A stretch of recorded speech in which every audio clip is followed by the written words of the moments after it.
दो अजीम चट्टानों के दरमियान तंग रास्ता, जिसे लोग हलाली व हरामी वाली मोरी कहते हैं। एक पुरअसरार मकाम जहां हर कदम कहानी सुनाता है।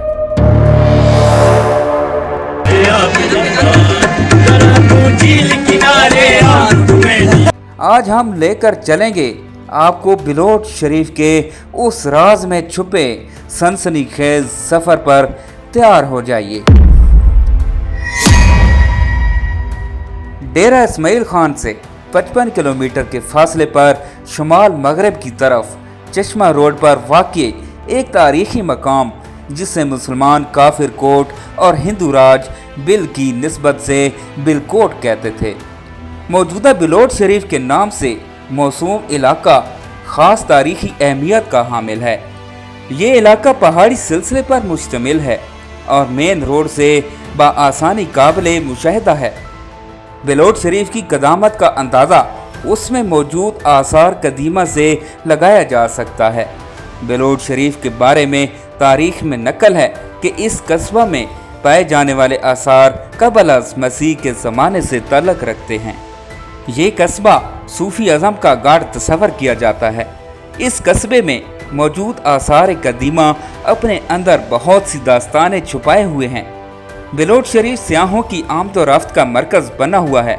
न सिर्फ पाकिस्तान के मुख्तलिफ शहरों से बल्कि हिंदुस्तान से भी लोग यहाँ के आसार कदीमा को देखने के लिए आते हैं। बिलोट शरीफ का कदीमी नाम बिलकोट है। ओट बुनियादी तौर पर संस्कृत ज़ुबान का लफ्ज़ है, जिसके मायने किला के हैं, और चूँकि ये किला आज से तकरीबन 2500 साल पहले राजा बिल ने तामीर कराया था, इसलिए इसी मुनासबत से इसे बिलोट कहा जाता है। मकामी लोग इसे बिलोट कहते हैं। एक मोहतात अंदाजे के मुताबिक ये किला 326 क़ब्ल अज़ मसीह एक पहाड़ी पर तामीर किया गया था।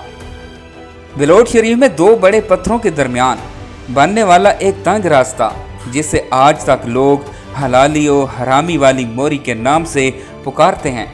यहाँ पर हर साल बैसाखी के मौके पर हिंदुओं के रूहानी और मुतबरक शख्सियत सती केवराम के जन्मदिन की खुशी में बैसाखी के मेले का इनेकाद किया जाता है।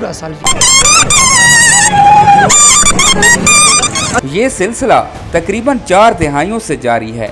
मुल्क और बैरून मुल्क से हिंदुओं की बहुत बड़ी तादाद हर साल यहाँ मेले पर शिरकत करती है। यहाँ पर हिंदू यात्रियों का जोशो खरोश उस वक्त दुगना हो जाता है जब ये चादर चढ़ाते हैं।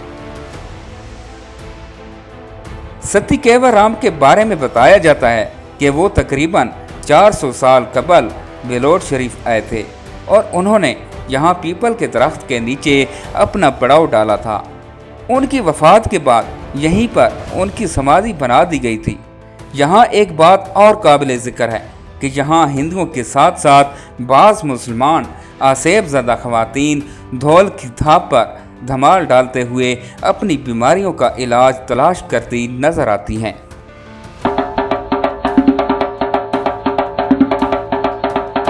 उस दौर में लोग सूरज, चांद और पत्तों को अपने खुदा गर्दानते थे। ये वो दौर था जब इस्लाम की रोशनी अभी नहीं फैली थी।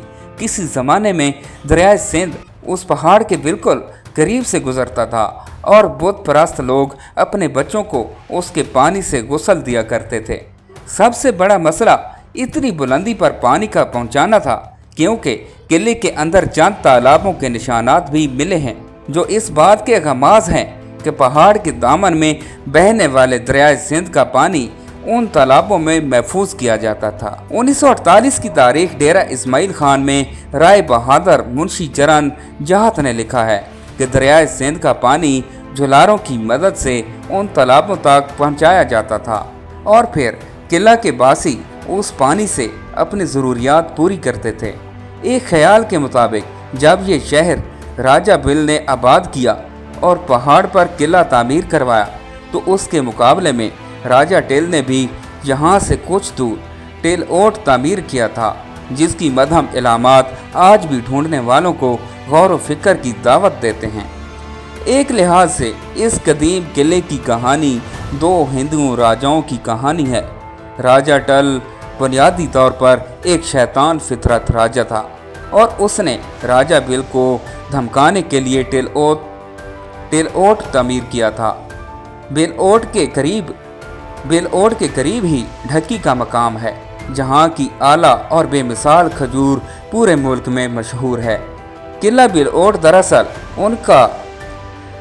ان کاریگروں کے فن کی منہ بولتی داستان ہے جنہوں نے اپنے فنی حسن سے یہ قلعہ تعمیر کیا۔ قلعے کے مختلف پتھروں پر کندہ کیے ہوئے بیل بوٹے یہ ظاہر کرتے ہیں کہ اس زمانے کے لوگ اعلیٰ تعمیری ذوق رکھتے تھے۔ یہ بیل بوٹے ان کی شبانہ روز محنتوں کا منہ بولتا ثبوت ہیں۔ قلعے تک جانے کے لیے ایک کشادہ راستہ تعمیر کیا گیا تھا جو کہ مختلف رنگوں کے پتھروں سے مزین تھا۔ یہ راستہ گھومتا ہوا قلعے کی بلندی تک پہنچتا تھا۔ آج بھی ایک راستے کے ہلکے ہلکے نقوش موجود ہیں۔